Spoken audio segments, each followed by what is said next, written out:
नमस्कार प्रिय दर्शकों, आज हम धन योग और दरिद्र योग के बारे में चर्चा करेंगे।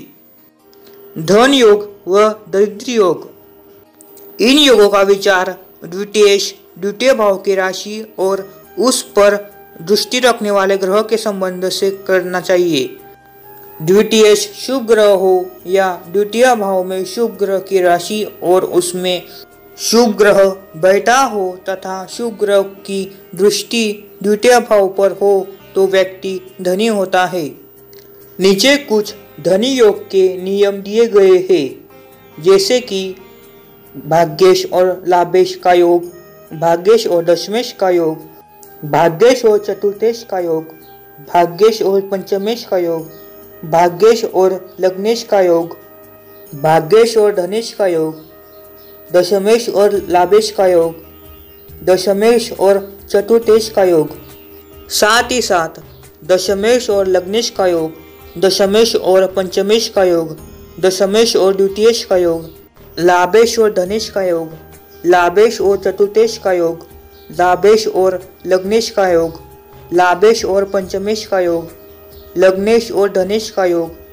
लग्नेश और चतुर्थेश का योग, लग्नेश और पंचमेश का योग, धनेश और चतुर्थेश का योग,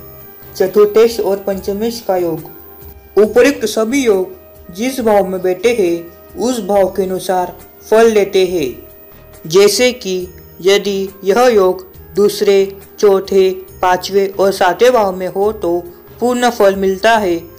और यदि वह 8वें, 12वें भाव में हो तो वह अर्ध फल मिलता है, और यदि वह छठे भाव में हो तो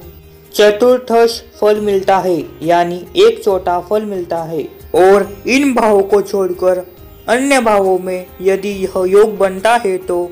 निष्फल बताया गया है, यानी उसका कोई फल नहीं मिलता। दरिद्र योग, नीचे कुछ स्थितियां दी गई है जिससे दरिद्र योग बनता है। षष्ठेश और धनेश का योग, षष्ठेश और चतुर्थेश का योग, षष्ठेश और लग्नेश का योग, व्ययेश और चतुर्थेश का योग, व्ययेश और धनेश का योग, व्ययेश और लग्नेश का योग, षष्ठेश और दशमेश का योग और व्ययेश और दशमेश का योग। साथ ही साथ षष्ठेश और पंचमेश का योग, षष्ठेश और सप्तमेश का योग, व्ययेश और पंचमेश का योग, षष्ठेश और भाग्येश का योग, व्ययेश और सप्तमेश का योग, व्ययेश और भाग्येश का योग, षष्ठेश और तृतीयेश का योग, षष्ठेश और लाभेश का योग, व्ययेश और तृतीयेश का योग, व्ययेश और लाभेश का योग, षष्ठेश और अष्टमेश का योग, व्ययेश और अष्टमेश का योग, षष्ठेश और व्ययेश का योग। यह दरिद्र योग धन स्थान में हो तो पूर्ण फल मिलता है, और व्यय स्थान में हो तो पादुकोण फल मिलता है, और अन्य स्थान में हो तो अर्ध फल मिलता है।